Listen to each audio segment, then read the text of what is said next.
So, kumusta kayo? Okay pa ba? Alright, that's the spirit. Buti naman. Kasi alam ko rin, hindi laging madaling maging okay ngayon. May mga tumatango. Mataas ang bilihin, mataas ang kuryente, maraming pamilya ang naghihigpit ng sinturon. Maraming kabataan ang nag-iisip, ano kaya ang future ko? May lugar ba ako sa bansang ito? Kakayanin ba namin? Gets ko yan. Ramdam ko yan.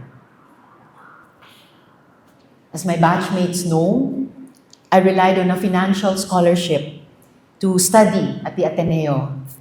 So, when I had the chance in high school and in college, I took up various projects and audition everywhere.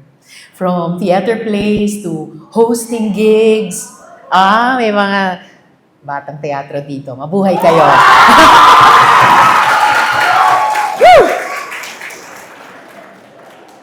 Also, voice-over work just to help augment my allowance. So yes, masasabi kong naging working student ako.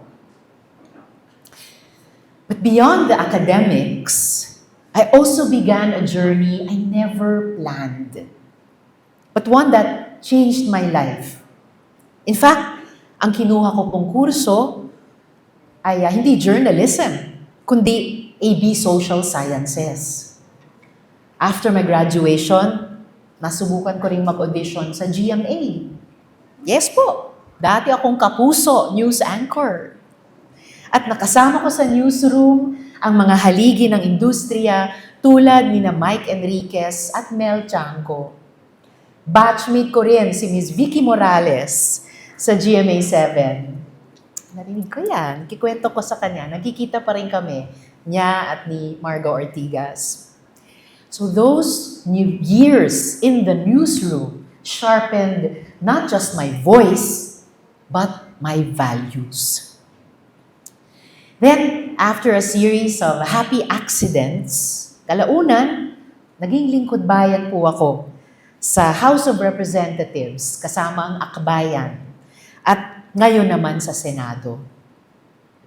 Kaya, lagi akong natutuwa tuwing nakakausap ko ang mga kabataan, lalo na ang mga student leaders tulad ninyo. Dahil ako rin, nagsimula bilang student leader. Doon ko unang natutunan na ang liderato pala, hindi laging cool at glamorous. What it really means is serving our constituents even in the smallest ways.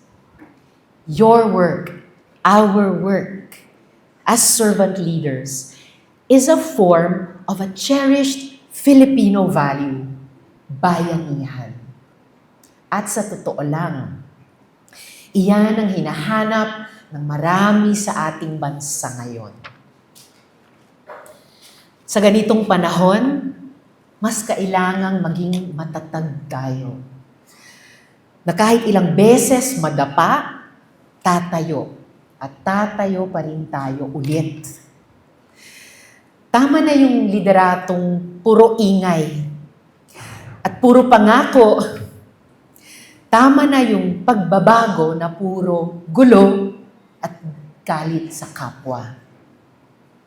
Ang kailangan natin, yung pagbabagong ramdam sa araw-araw.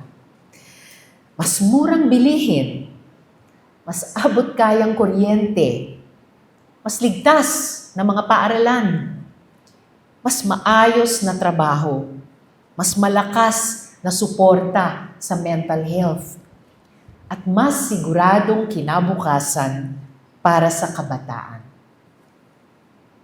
Kaya sa Senado, kahit marami ding ingay, tuloy-tuloy ang trabaho. Ginagawa ko ang aking makakaya para solusyonan ang matinding krisis na kinakaharap natin dahil sa gera sa Middle East. Sa gitna ng pagtaas ng preso, nag-hain ako ng panukalang 52.8 billion pesos supplemental budget para sa ayuda at subsidies sa mga tsuper, magsasaka, mangingisda, at overseas Filipino workers na direktang tinatamaan ng krisis. Tapos, meron din akong panukala para pababain pabor ang singil sa kuryente.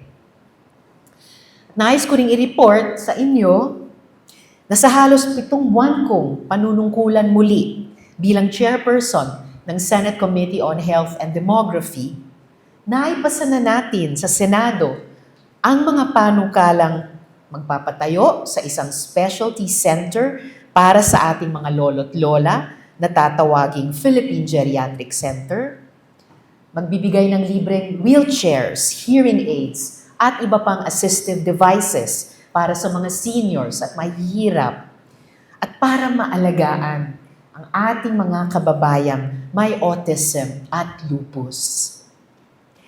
Kahit mahaba na ang listahan, hindi ko pa rin nalilimutan ang kabataan.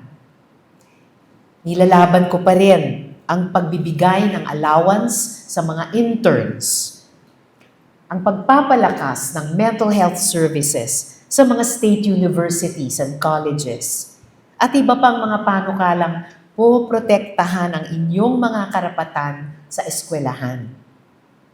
Kasi naging estudyante din naman ako minsan. Rivals lang nga tayo. Joke!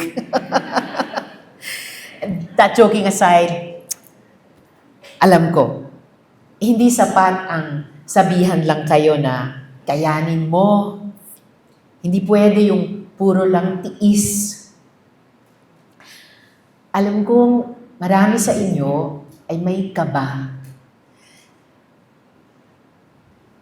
Normal yan, syempre. Ako nga, ilang beses nang naging dehado, natalo, naging halos kulelat sa survey, lone opposition paminsan, tapos palagi pinagtatawanan ng mga trolls at binabatuhan ng fake news at AI-generated content. Pero natutunan ko rin, kapag alam mong tama ang pinaglalaban mo, di ka agad bibitaw. Anong gagawin mo? Mananatili ka. Mananatili tayo. At iyan din ang hamon ko sa inyo bilang student leaders.